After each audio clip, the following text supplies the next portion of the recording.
ਇਹ ਵਾਰਸ ਪੰਜਾਬ ਦੇ ਸਮਝ ਨਹੀਂ ਆਈ ਸਾਨੂੰ ਕਿ ਪੋਲੀਟੀਕਲ ਹੈ, ਸਮਾਜਿਕ ਹੈ, ਕੀ ਕਰਨ ਕੀ ਲੱਗੇ ਹੋ।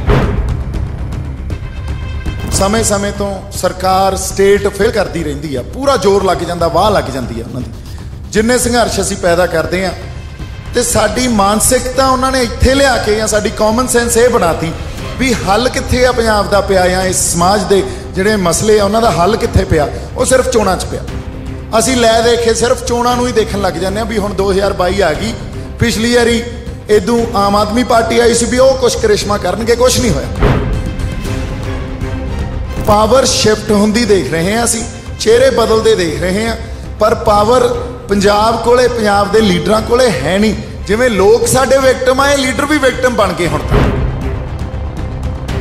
ਜਥੇਬੰਦੀ ਜਿਹੜੀ ਬਣਾਓਗੇ ਉਹ ਕੀ ਕਰੂਗੀ? ਪਿੰਡਾਂ 'ਚ ਜਾਊਗੀ, ਸ਼ਹਿਰਾਂ 'ਚ ਜਾਊਗੀ, ਕਰੂਗੀ ਕੀ? ਢਾਂਚਾ ਖੜਾ ਕਰਾਂਗੇ ਸਟੇਟ ਦੇ ਢਾਂਚੇ ਦੇ ਸਾਹਮਣੇ। ਇਹ ਗੱਲ ਮੈਂ ਪ੍ਰਤੱਖ ਰੂਪ 'ਚ ਕਹਿ ਰਿਹਾ ਅੱਜ। ਕੋਸ਼ਿਸ਼ ਇਹ ਕਰਾਂਗੇ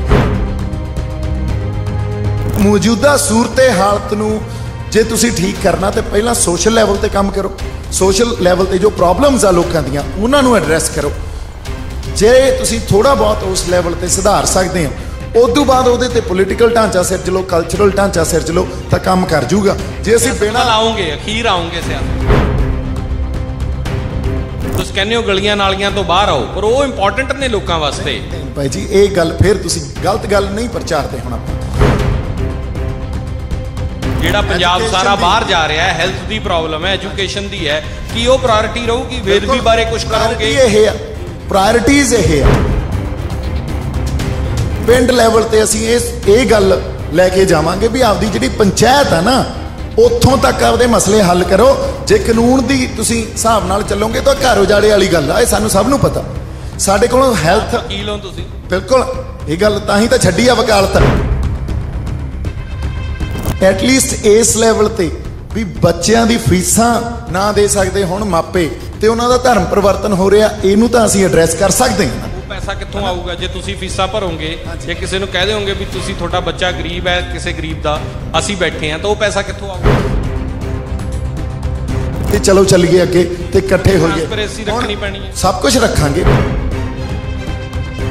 ਪ੍ਰੈਸ਼ਰ ਗਰੁੱਪ ਦੇ ਤੌਰ ਤੇ ਕੰਮ ਕਰਕੇ ਪੰਜਾਬ ਦੇ ਮੁੱਦੇ ਕੀ ਆ, ਕਿੰਨਾ ਮੁੱਦਿਆਂ ਤੇ ਇਲੈਕਸ਼ਨਸ ਹੋਣੀਆਂ ਚਾਹੀਦੀਆਂ ਹਨਾ, ਇਹ ਗੱਲਾਂ ਲਈ ਵੀ ਆਪਾਂ ਕੰਟਰੀਬਿਊਟ ਕਰਾਂਗੇ, ਇਹਨਾਂ ਨੂੰ ਡਿਸਾਈਡ ਕਰਾਂਗੇ। ਨੈਸ਼ਨਲ ਪਾਰਟੀ ਪੰਜਾਬ ਦਾ ਭਲਾ ਨਹੀਂ ਕਰੂਗੀ। ਆਮ ਆਦਮੀ ਪਾਰਟੀ, ਕਾਂਗਰਸ, ਦੋਨੋਂ ਪਾਰਟੀਆਂ ਤੁਹਾਨੂੰ ਲੱਗਦਾ ਨਹੀਂ ਭਲਾ ਹੋ ਸਣੇ ਬੀਜੇਪੀ। ਇੱਕ ਪਾਸੇ ਪੰਜਾਬ ਦਾ ਪੋਲੀਟੀਕਲ ਘਮਸਾਨ ਹੈ, ਦੂਜੇ ਪਾਸੇ ਆ ਚੰਡੀਗੜ੍ਹ ਦੇ ਵਿੱਚ ਦੀਪ ਸਿੱਧੂ ਤੇ ਉਹਨਾਂ ਦੇ ਸਾਥੀਆਂ ਨੇ ਜਥੇਬੰਦੀ ਦਾ ਐਲਾਨ ਕੀਤਾ ਹੈ। ਵਾਰਸ ਪੰਜਾਬ ਦੇ ਨਾਂ ਦੀ ਜਥੇਬੰਦੀ ਦਾ ਐਲਾਨ ਹੋਇਆ ਹੈ। ਕੀ ਕਰੂਗੀ? ਇਲੈਕਸ਼ਨ ਲੜੂਗੀ, ਨਹੀਂ ਲੜੂਗੀ? ਪੰਜਾਬ 'ਚ ਕੀ ਰੋਲ ਨਿਭਾਉਣਗੇ? ਗੱਲਬਾਤ ਕਰਦੇ ਹਾਂ। ਦੀਪ ਸਿੱਧੂ ਸਾਡੇ ਨਾਲ ਨੇ। ਬਾਈ ਜੀ ਸਵਾਗਤ ਹੈ ਔਨ 에ਅਰ ਤੇ। ਧੰਨਵਾਦ ਬਾਈ। ਇਹ ਵਾਰਸ ਪੰਜਾਬ ਦੇ ਸਮਝ ਨਹੀਂ ਆਈ ਸਾਨੂੰ ਕਿ ਪੋਲੀਟੀਕਲ ਹੈ, ਸਮਾਜਿਕ ਹੈ, ਕੀ ਕਰਨ ਕੀ ਲੱਗੇ ਹੋ? ਇਹ ਤੁਹਾਨੂੰ ਸਮਝ ਹਜੇ ਐ ਆਉਣੀ ਵੀ ਨਹੀਂ, ਕਿਉਂਕਿ ਇਹ ਗੱਲ ਵਾਕਈ ਨਵੀਂ ਆ। ਨਵੀਂ ਇਸ ਕਰਕੇ ਆ ਬਾਈ, ਸਾਨੂੰ ਹਮੇਸ਼ਾ ਹੀ ਇਲੈਕਸ਼ਨਾਂ ਵੱਲ ਧੱਕ ਦਿੱਤਾ ਜਾਂਦਾ। ਸਾਡੇ ਸਾਰੇ ਸੰਘਰਸ਼ਾਂ ਨੂੰ ਸਮੇਂ ਤੋਂ ਸਰਕਾਰ ਸਟੇਟ ਫੇਲ ਕਰਦੀ ਰਹਿੰਦੀ ਆ, ਪੂਰਾ ਜ਼ੋਰ ਲੱਗ ਜਾਂਦਾ, ਵਾਹ ਲੱਗ ਜਾਂਦੀ ਆ ਉਹਨਾਂ ਦੀ। ਜਿੰਨੇ ਸੰਘਰਸ਼ ਅਸੀਂ ਪੈਦਾ ਕਰਦੇ ਆ ਤੇ ਸਾਡੀ ਮਾਨਸਿਕਤਾ ਉਹਨਾਂ ਨੇ ਇੱਥੇ ਲਿਆ ਕੇ ਜਾਂ ਸਾਡੀ ਕਾਮਨ ਸੈਂਸ ਇਹ ਬਣਾਤੀ ਵੀ ਹੱਲ ਕਿੱਥੇ ਆ ਪੰਜਾਬ ਦਾ ਪਿਆ ਜਾਂ ਇਸ ਸਮਾਜ ਦੇ ਜਿਹੜੇ ਮਸਲੇ ਆ ਉਹਨਾਂ ਦਾ ਹੱਲ ਕਿੱਥੇ ਪਿਆ, ਉਹ ਸਿਰਫ ਚੋਣਾਂ 'ਚ ਪਿਆ। ਅਸੀਂ ਲੈ ਦੇਖੇ ਸਿਰਫ ਚੋਣਾਂ ਨੂੰ ਹੀ ਦੇਖਣ ਲੱਗ ਜਾਂਦੇ ਆ ਵੀ ਹੁਣ 2022 ਆ ਗਈ, ਪਿਛਲੀ ਵਾਰੀ ਇਦੋਂ ਆਮ ਆਦਮੀ ਪਾਰਟੀ ਆਈ ਸੀ ਵੀ ਉਹ ਕੁਛ ਕਰਿਸ਼ਮਾ ਕਰਨਗੇ, ਕੁਛ ਨਹੀਂ ਹੋਇਆ। ਉਹਨਾਂ ਦੇ ਕਿੰਨੇ ਐਮਐਲਏ ਜਿੱਤੇ, ਕੁਛ ਹੋਇਆ? ਕੁਛ ਨਹੀਂ ਹੋਇਆ। ਫਿਰ ਐਕਤੀ ਕਿਸੇ ਨਵੇਂ ਨੂੰ ਦੇਖਣ ਲੱਗ ਜਾਂਗੇ ਵੀ ਹੁਣ ਉਹ ਕਰਿਸ਼ਮਾ ਕਰਨਗੇ। ਪਾਵਰ ਸ਼ਿਫਟ ਹੁੰਦੀ ਦੇਖ ਰਹੇ ਹਾਂ, ਅਸੀਂ ਚਿਹਰੇ ਬਦਲਦੇ ਦੇਖ ਰਹੇ ਹਾਂ, ਪਰ ਪਾਵਰ ਪੰਜਾਬ ਕੋਲੇ, ਪੰਜਾਬ ਦੇ ਲੀਡਰਾਂ ਕੋਲੇ ਹੈ ਨਹੀਂ। ਜਿਵੇਂ ਲੋਕ ਸਾਡੇ ਵਿਕਟਮ ਆਏ, ਲੀਡਰ ਵੀ ਵਿਕਟਮ ਬਣ ਗਏ ਹੁਣ ਤਾਂ। ਇਹ ਸਿੱਧੂ ਵਾਲੇ ਐਪੀਸੋਡ ਤੋਂ ਤੁਹਾਨੂੰ ਲੱਗਦਾ ਸਾਰੇ ਵਿਕਟਮ ਹੀ ਆ, ਇਹਨਾਂ ਕੋਲੇ ਕੋਈ ਪਾਵਰ ਨਹੀਂ ਆ। ਦੇਖੋ ਕਿਵੇਂ ਫਰਸਟ੍ਰੇਟ ਹੁੰਦੇ ਆ, ਕਿਵੇਂ ਸਾਰੇ ਬੰਦੇ ਇਹ ਕਹਿ ਕੇ ਜਾਂਦੇ ਆ ਵੀ ਮੈਨੂੰ ਬਹੁਤ ਜ਼ਿਆਦਾ ਇਸ ਟਾਈਮ ਜਿਹੜੀ ਜਹਾਲਤ ਮਹਿਸੂਸ ਹੋ ਰਹੀ ਆ ਹਨਾ। ਤੇ ਇਸੇ ਲਈ ਕਿੱਡੀਆਂ ਵੱਡੀਆਂ ਤਬਦੀਲੀਆਂ ਆ ਜਾਂਦੀਆਂ, ਅਸੀਂ ਫੇਰ ਉਧਰ ਨੂੰ ਹੋ ਜਾਂਦੇ ਆ ਵੀ ਅੱਜ ਸਿੱਧੂ ਸਾਹਿਬ ਨੇ ਅਸਤੀਫਾ ਦੇਤਾ, ਪਹਿਲਾਂ ਉਧਰੋਂ ਕੈਪਟਨ ਸਾਹਿਬ ਨੇ ਦੇਤਾ ਸੀ, ਸਾਰੀ ਸਿਆਸਤ ਉੱਥੋਂ ਬਦਲ ਰਹੀ ਆ। ਸਾਨੂੰ ਇਹ ਕਾਮਨ ਸੈਂਸ ਆਪਦੀ ਬਦਲਣੀ ਪਊਗੀ, ਇਹ ਮਾਨਸਿਕਤਾ ਬਦਲਣੀ ਪਊਗੀ। ਸਾਡਾ ਹੱਲ, ਲੋਕ ਆਪਦੇ ਹੱਲ ਕਿਵੇਂ ਕਰਨਗੇ? ਛੋਟੀਆਂ ਸਮੱਸਿਆਵਾਂ ਨੇ, ਉਹਨਾਂ ਨੂੰ ਕਿਵੇਂ ਕੇਟਰ ਕਰੋਗੇ? ਬਿਲਕੁਲ ਗੱਲ ਪਤਾ ਕੀ ਹੁੰਦੀ ਆ, ਇਹ ਤੁਹਾਨੂੰ ਸੁਣਨ 'ਚ ਗੱਲ ਬੜੀ ਹਾਸੋਹੀਣੀ ਲੱਗ ਸਕਦੀ ਆ। ਜਦੋਂ ਸਟੇਟ ਦੀਆਂ ਪਾਲਿਸੀਜ਼ ਤੁਹਾਨੂੰ ਹੱਲ ਨਾ ਦੇਣ ਨਾ, ਤੁਹਾਨੂੰ ਫਿਰ ਛੋਟੇ ਪੱਧਰ ਤੇ ਪਿੰਡ ਪੱਧਰ ਤੇ ਆਪਦੀਆਂ ਪਾਲਿਸੀਜ਼ ਆਪ ਘੜਨੀਆਂ ਪੈਂਦੀਆਂ, ਆਪਦੀਆਂ ਪਾਲਿਸੀਜ਼ ਵੀ ਘੜਨੀਆਂ ਪੈਂਦੀਆਂ, ਆਪਦੇ ਇੰਸਟੀਚਿਊਟਸ ਵੀ ਖੜੇ ਕਰਨੇ ਪੈਂਦੇ ਆ। ਇਹਨਾਂ ਵੇ ਆਲਟਰਨੇਟਿਵ ਸਟੇਟ ਸਿਸਟਮ ਦੇਣਾ ਪੈਂਦਾ ਤੁਹਾਨੂੰ। ਢਾਂਚਾ ਚਾਹੀਦਾ, ਪੈਸਾ ਚਾਹੀਦਾ, ਇੰਸਟੀਚਿਊਟਸ ਕਿਵੇਂ ਖੜੇ ਹੋ ਜਾਣਗੇ? ਇੱਕ ਸਕੂਲ ਬਣਾਉਣਾ ਹੋਵੇ ਕਰੋੜਾਂ ਰੁਪਈਆ। ਇਸੇ ਕਰਕੇ ਮੈਂ ਕਿਹਾ ਵਾਰਸ ਪੰਜਾਬ ਇੱਕ ਬੇਬੀ ਸਟੈਪ ਆ। ਸਾਡੇ ਕੋਲੇ ਰਿਸੋਰਸਸ ਦੀ ਤੁਸੀਂ ਕਰਨ ਕੀ ਲੱਗੇ ਹੋ? ਦੇਖੋ ਹਾਂਜੀ, ਜਥੇਬੰਦੀ ਜਿਹੜੀ ਬਣਾਓਗੇ ਉਹ ਕੀ ਕਰੂਗੀ? ਪਿੰਡਾਂ 'ਚ ਜਾਊਗੀ, ਸ਼ਹਿਰਾਂ 'ਚ ਜਾਊਗੀ, ਕਰੂਗੀ ਕੀ? ਦੇਖੋ ਇਹ ਗੱਲ ਮੈਂ ਹੁਣੇ ਹੀ ਤੁਹਾਡੇ ਨਾਲ ਆਪਾਂ ਪ੍ਰੈਸ ਕਾਨਫਰੰਸ 'ਚ ਵੀ ਕਰਕੇ ਹਟੇ ਆ। ਅਸੀਂ ਆਲਟਰਨੇਟਿਵ ਜਿਹੜਾ ਢਾਂਚਾ ਖੜਾ ਕਰਾਂਗੇ ਸਟੇਟ ਦੇ ਢਾਂਚੇ ਦੇ ਸਾਹਮਣੇ।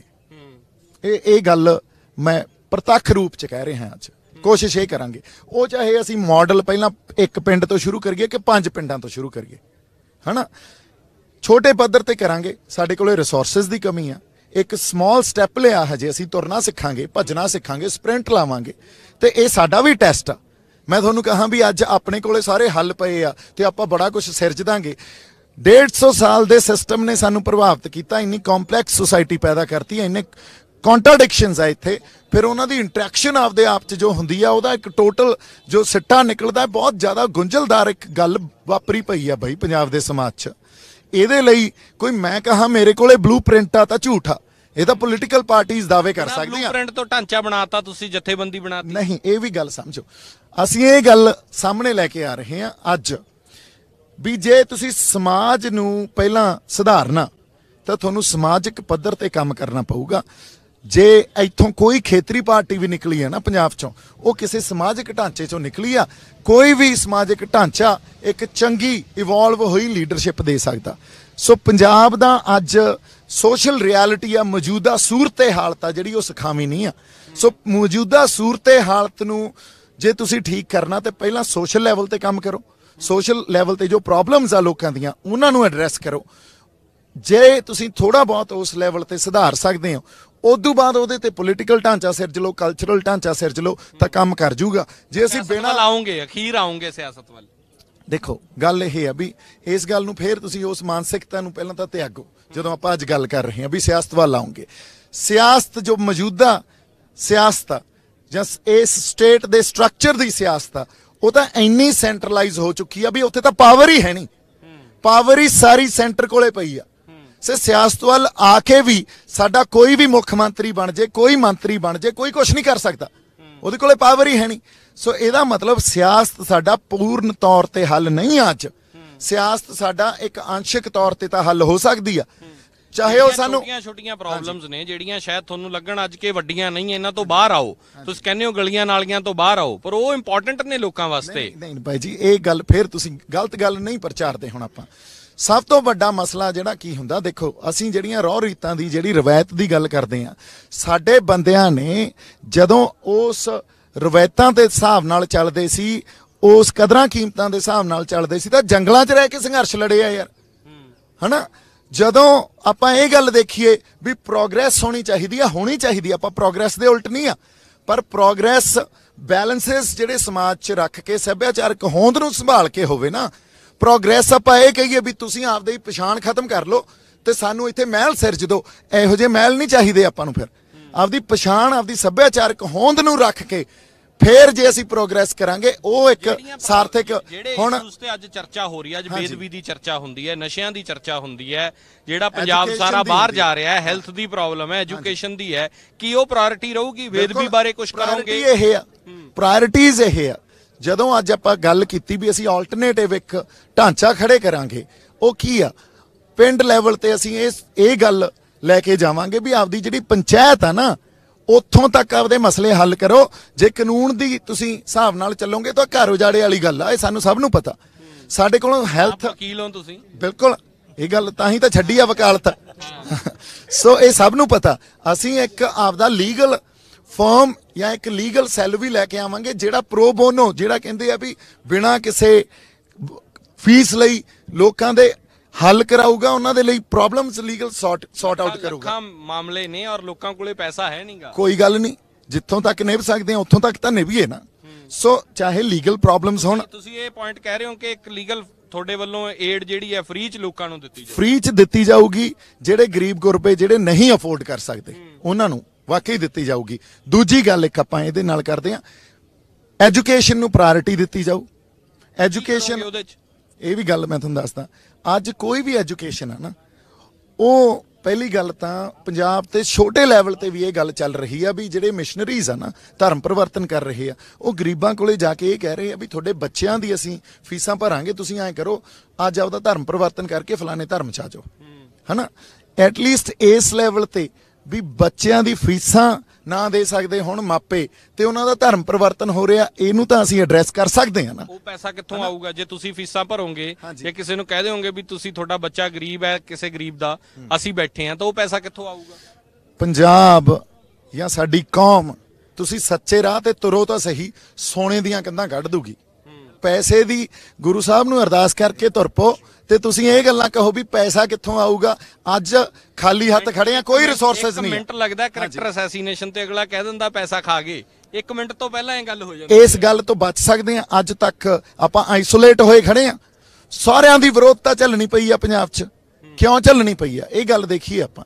ਕਿਉਂਕਿ ਆਪਾਂ ਨੂੰ ਇਹ ਪਤਾ we are very few, we are actually going against the tide, ਵਹਿਣ ਦੇ ਉਲਟ ਚੱਲ ਰਹੇ ਆ ਆਪਾਂ। ਕਿਉਂਕਿ ਸੱਚ ਤੇ ਖੜੇ ਆ ਤੇ ਸਿਧਾਂਤ ਦੀ ਗੱਲ ਕਰ ਰਹੇ ਆ, ਔਰ ਉਸ ਸਿਧਾਂਤ ਦੀ ਗੱਲ ਕਰ ਰਹੇ ਆ ਜਿਹੜਾ ਇੱਕ ਪੋਪੂਲਰ ਨੈਰੇਟਿਵ 'ਚ ਫਿੱਟ ਨਹੀਂ ਪੈਂਦਾ। ਨਹੀਂ ਤਾਂ ਪੋਪੂਲਰ ਗੱਲ ਆਪਾਂ ਨੂੰ ਵੀ ਕਰਨੀ ਆਉਂਦੀ ਆ, ਆਪਾਂ ਵੀ ਆ ਕੇ ਇਹੀ ਗੱਲ ਕਰ ਦਈਏ ਵੀ ਚੋਣਾਂ ਹੱਲ ਆ ਜੀ, ਚਲੋ ਚੋਣਾਂ ਲੜੀਏ, ਜਾ ਕੇ ਬੰਦੇ ਪਿੱਛੇ ਲੱਗ ਜਾਣਗੇ। ਜਾਂ ਆਪਾਂ ਇਹ ਗੱਲ ਕਰ ਦਈਏ ਵੀ ਚਲੋ ਐਨਜੀਓ ਦੇ ਤੌਰ ਤੇ ਕੰਮ ਕਰੋਗੇ। ਨਹੀਂ, ਐਨਜੀਓ ਨਹੀਂ, ਜਥੇਬੰਦਕ ਢਾਂਚਾ। ਜਿੱਦਾਂ ਫੰਡਸ ਦੀ ਲੋੜ ਪਈ ਸੰਗਤ ਨੂੰ, ਉਹ ਵੀ ਕਾਲ ਦਿੱਤੀ ਜਾਊਗੀ ਵੀ ਤੁਸੀਂ ਆ ਫਲਾਨੇ ਕੰਮ ਲਈ ਆਪਾਂ ਫੰਡਸ ਇਕੱਠੇ ਕਰ ਰਹੇ ਆ ਤੇ ਚਲੋ ਚੱਲੀਏ ਅੱਗੇ ਤੇ ਇਕੱਠੇ ਹੋਈਏ। ਟ੍ਰਾਂਸਪੇਰੈਂਸੀ ਰੱਖਣੀ ਪੈਣੀ ਹੈ, ਸਭ ਕੁਝ ਰੱਖਾਂਗੇ। ਪਰ ਇੱਕ ਗੱਲ ਤੁਸੀਂ ਜਦੋਂ ਸਮਝੋ, ਅਸੀਂ ਨਾ ਇਹ ਆਰਥਿਕ ਮਸਲਿਆਂ ਨੂੰ ਬਹੁਤ ਜ਼ਿਆਦਾ ਵੱਡੀ ਪ੍ਰਾਇੋਰਟੀ ਦੇਣ ਲੱਗ ਗਏ। ਕੋਈ ਵੀ ਸੰਘਰਸ਼ ਉੱਠਦਾ ਉਹਦੇ 'ਚ ਪੈਸੇ ਦੀਆਂ ਗੱਲਾਂ ਚੱਲਣ ਲੱਗ ਜਾਂਦੀਆਂ, ਹਨਾ। ਅਸੀਂ ਆਰਥਿਕ ਤੌਰ ਤੇ ਹੀ ਸਾਰੀਆਂ ਗੱਲਾਂ ਨੂੰ, ਸੰਘਰਸ਼ ਦੀਆਂ ਗੁਲਾਈਆਂ ਨੂੰ ਨਹੀਂ ਸਮਝਦੇ। ਸੰਘਰਸ਼ ਦੇ ਅੰਦਰ ਜਿਹੜੀ ਮਲਟੀ ਡਾਇਮੈਂਸ਼ਨਲ ਉਹਦੇ ਐਸਪੈਕਟਸ ਆ ਉਹਨੂੰ ਨਹੀਂ ਸਮਝਦੇ। ਅਸੀਂ ਗੱਲ ਕੀ ਕਰਦੇ ਆ, ਚਾਹੇ ਪਹਿਲਾਂ ਖਾੜਕੂ ਸੰਘਰਸ਼ ਉੱਠਿਆ, ਬੰਦੇ ਪੈਸੇ ਖਾ ਗਏ। ਯਾਰ ਐਡੇ ਵੱਡੇ ਸੰਘਰਸ਼ਾਂ 'ਚ, ਐਡੀਆਂ ਲਹਿਰਾਂ 'ਚ ਪੈਸਾ ਕੀ ਮਾਇਨੇ ਰੱਖਦਾ? ਬੰਦੇ ਪਛਾਣਾਂ ਲਈ ਲੜ ਰਹੇ ਆ, ਮਹਾ ਸੰਘਰਸ਼ ਲੜ ਰਹੇ ਆ ਇੱਕ, ਹਨਾ। ਜਿੱਥੇ ਜਾਣ ਦੀ ਪਰਵਾਹ ਨਹੀਂ ਉਹਨਾਂ ਨੂੰ, ਪੈਸਾ ਮਾਇਨੇ ਰੱਖਦਾ ਉੱਥੇ? ਕੁਛ ਮਾਇਨੇ ਨਹੀਂ ਰੱਖਦਾ। ਇਸੇ ਤਰ੍ਹਾਂ ਜੇ ਤੁਸੀਂ ਸੰਘਰਸ਼ ਕਰਨਾ ਨਾ ਤੇ ਤੁਹਾਡੇ ਤੇ ਹੋ ਸਕਦਾ ਸਵਾਲ ਵੀ ਉੱਠਣਗੇ, ਉਂਗਲੀਆਂ ਵੀ ਉੱਠਣਗੀਆਂ, ਪਰ ਬਾਈ ਜੀ ਸੱਚ ਨੇ ਜਿੱਤਣਾ ਹੁੰਦਾ, ਔਖਾ ਜ਼ਰੂਰ ਹੁੰਦਾ। ਇਹ ਨਹੀਂ ਵੀ ਸੱਚ ਬੋਲਤਾ ਤੇ ਜਿੱਤ ਗਏ। ਤੁਹਾਡੇ ਨਾਲ ਜ਼ਿਆਦਾਤਰ ਪੰਥਕ ਹਸਤੀਆਂ ਜੁੜੀਆਂ ਨੇ, ਕੀ ਪੰਥ ਦੀ ਗੱਲ ਪੈਰਲਲ ਨਾਲ ਰੱਖੋਗੇ? ਦੇਖੋ, ਗੱਲ ਆਪਾਂ ਜਿਹੜੀ ਕਰ ਰਹੇ ਹਾਂ, ਆਪਾਂ ਸਾਂਝੀਵਾਲਤਾ ਦੀ ਕਰ ਰਹੇ ਹਾਂ। ਗੱਲ ਕੀ ਕਰ ਰਹੇ ਹਾਂ? ਗੱਲ 1849 ਤੋਂ ਸਾਡੀ ਕਲਚਰਲ ਸਪੇਸ ਖੋਹ ਲਈ ਗਈ। ਉਦੋਂ ਬਾਅਦ ਸਾਨੂੰ ਕਲਚਰਲ ਸਪੇਸ ਹੀ ਨਹੀਂ ਦਿੱਤੀ। ਸਾਡਾ ਕਲਚਰ ਕੀ ਸੀ? ਸਾਡਾ ਕਲਚਰਲ ਸਪੇਸ ਜਾਂ ਉਹ ਕਲਚਰ ਹੀ ਸਾਂਝੀਵਾਲਤਾ ਸੀ। ਜਿਹੜੀ ਸਾਂਝੀਵਾਲਤਾ ਕੀ ਸੀ? ਇੱਥੇ ਅਸੀਂ ਸਾਰੇ ਮਿਲ ਕੇ ਰਹਿੰਦੇ ਸੀ। ਸਾਡੇ ਹਿੰਦੂ ਵੀ, ਸਾਡੇ ਸਿੱਖ ਵੀ, ਸਾਡੇ ਮੁਸਲਮਾਨ ਵੀ, ਸਾਡੇ ਈਸਾਈ ਵੀ। ਤੇ ਜੇ ਉਹਨਾਂ ਨੇ ਸੰਘਰਸ਼ ਵੀ ਕਰਨਾ ਤਾਂ ਪੰਜਾਬ ਪੱਖੀ ਸੰਘਰਸ਼ ਕਰਦੇ ਸੀ, ਪੰਜਾਬ ਦੀ ਗੱਲ ਕਰਦੇ ਸੀ। ਪੰਜਾਬ 'ਚ ਪੰਜਾਬ ਦੀ ਮਾਂ ਬੋਲੀ ਹਿੰਦੀ ਨਹੀਂ ਲਿਖਾਉਂਦੇ ਸੀ। ਇਹ ਤਾਂ ਵਰਤਾਰੇ ਬਾਅਦ 'ਚ ਚੱਲੇ ਆ, ਜਦੋਂ ਇੱਕ ਨੈਸ਼ਨਲਿਜ਼ਮ ਜਾਂ ਨੇਸ਼ਨ ਸਟੇਟ ਦੀਆਂ ਪਾਲਿਸੀਜ਼ ਜਾਂ ਉਹਨਾਂ ਦਾ ਨੈਰੇਟਿਵ ਸ਼ੁਰੂ ਹੋਇਆ। ਸੋ ਅੱਜ ਅਸੀਂ ਉਸ ਸਾਂਝੀਵਾਲਤਾ ਜਾਂ ਉਸ ਆਪਦੇ ਸੱਭਿਆਚਾਰਕ ਹੋਂਦ ਨੂੰ ਬਚਾਉਣ ਦੀ ਗੱਲ ਕਰ ਰਹੇ ਹਾਂ, ਜਿੱਥੇ ਅਸੀਂ ਸਭ ਮਿਲ ਕੇ ਰਹਿੰਦੇ ਸੀ। ਸੋ ਇਹ ਗੱਲ ਕੱਲੀ ਪੰਥਕ ਨਹੀਂ ਆ, ਗੱਲ ਉਹ ਤੋਂ ਬਹੁਤ ਵੱਡੀ ਆ। ਇਸ ਗੱਲ ਤੋਂ, ਜਿਵੇਂ ਪੰਥ ਨੂੰ ਤੁਸੀਂ ਦੇਖਦੇ ਹੋ, ਪੰਥ ਤਾਂ ਹੈ ਹੀ ਸਾਰਿਆਂ ਦਾ ਸਾਂਝਾ। ਜਦੋਂ ਅੱਜ ਮੈਂ ਹੁਣ ਵੀ ਉਦਾਹਰਨ ਦੇ ਕੇ ਆਇਆ, ਜਦੋਂ ਗਦਰ ਪਾਰਟੀ ਸੰਘਰਸ਼ ਕਰ ਰਹੀ ਸੀ ਨਾ, ਤਾਂ ਬਰਮਾ 'ਚ ਬਾਈ ਜੀ ਗਦਰ ਕਰਨ ਦੀ ਡੇਟ ਸੀ, ਵਿਦਰੋਹ ਕਰਨ ਦੀ ਡੇਟ ਸੀ, ਤੇ ਉਦੋਂ ਸ਼੍ਰੀ ਗੁਰੂ ਗ੍ਰੰਥ ਸਾਹਿਬ ਤੋਂ ਹੁਕਮਨਾਮਾ ਸਾਹਿਬ ਲੈਣਾ ਸੀ ਤੇ ਬ੍ਰਿਟਿਸ਼ਰਸ ਨੂੰ ਡੇਟ ਦਾ ਪਤਾ ਲੱਗ ਗਿਆ। ਉਹਨਾਂ ਨੇ ਸਾਰੇ ਗੁਰਦੁਆਰਿਆਂ ਤੇ ਪਾਬੰਦੀ ਲਾਤੀ, ਗੁਰੂ ਗ੍ਰੰਥ ਸਾਹਿਬ ਤੋਂ ਹੁਕਮਨਾਮਾ ਨਾ ਲੈਣ ਦਿਓ ਇਹਨਾਂ ਨੂੰ।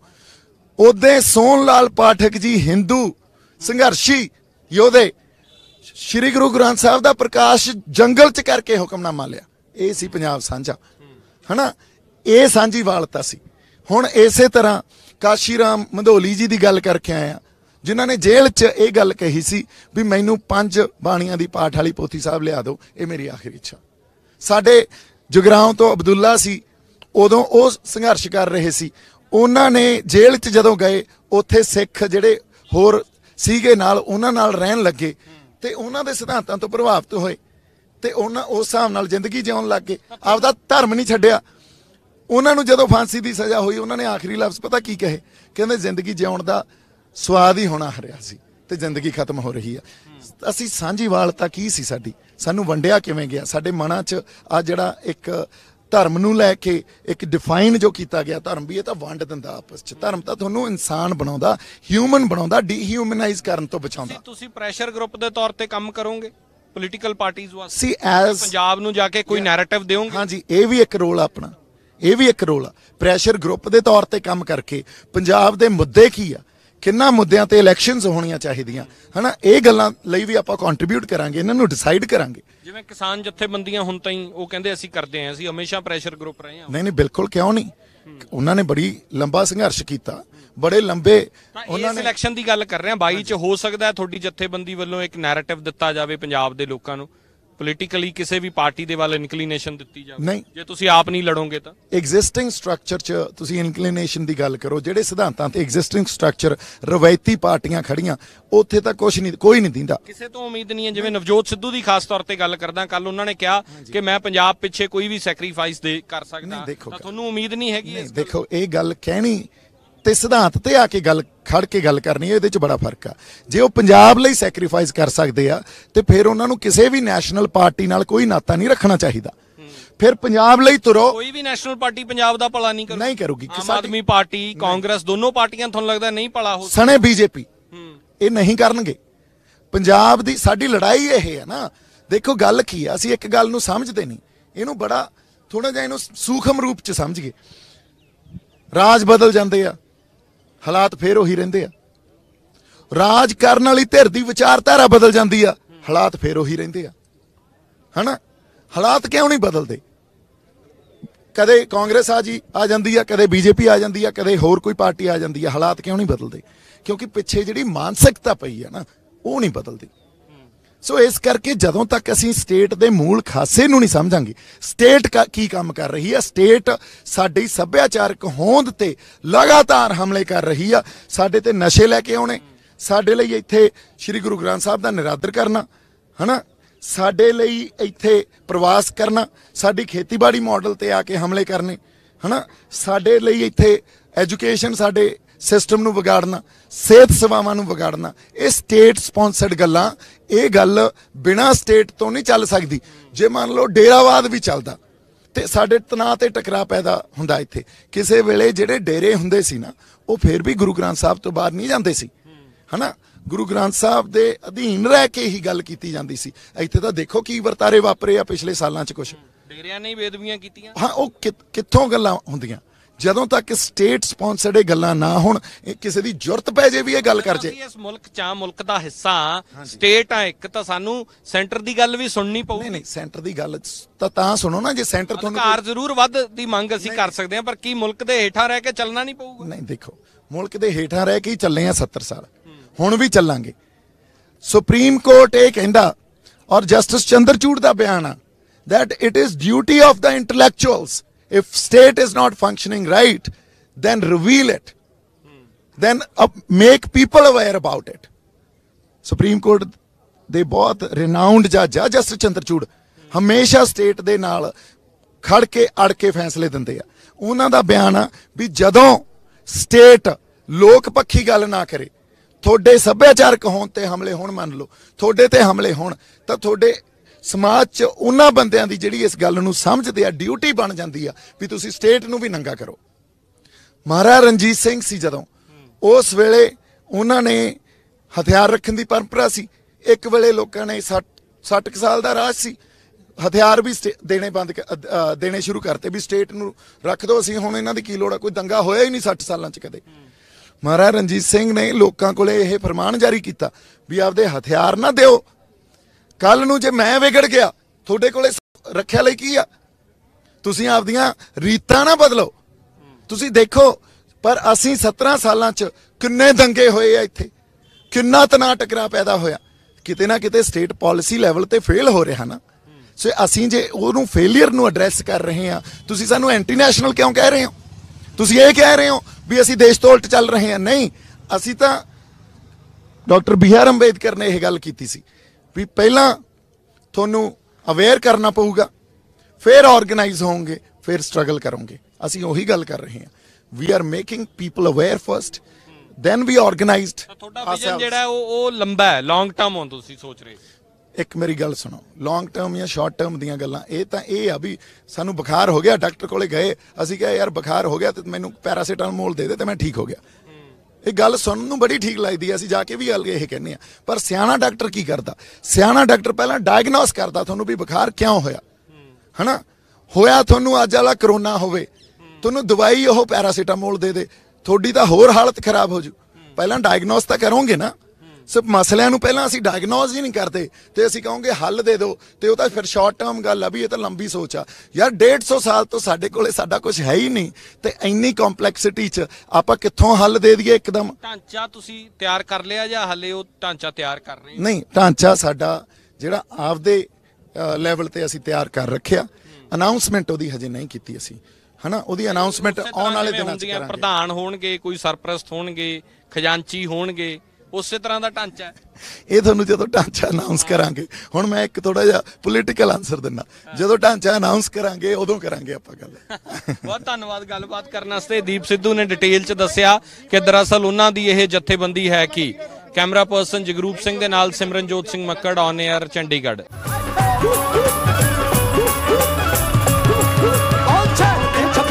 ਜਵਾਨ ਮੁੰਡਿਆ ਬੜਾ ਸੋਹਣਾ ਨੱਚਦਾ ਮੈਦਾਨ ਮੁੰਡਿਆ, ਆਸ਼ਿਕਾਂ 'ਚ ਆਪਣਾ ਸ਼ੁਮਾਰ ਕਰ ਲੈ, ਪਿਆਰ ਕਰ ਲੈ ਵੇ ਆਜਾ ਪਿਆਰ ਕਰ ਲੈ ਵੇ ਚੱਕ ਕਰ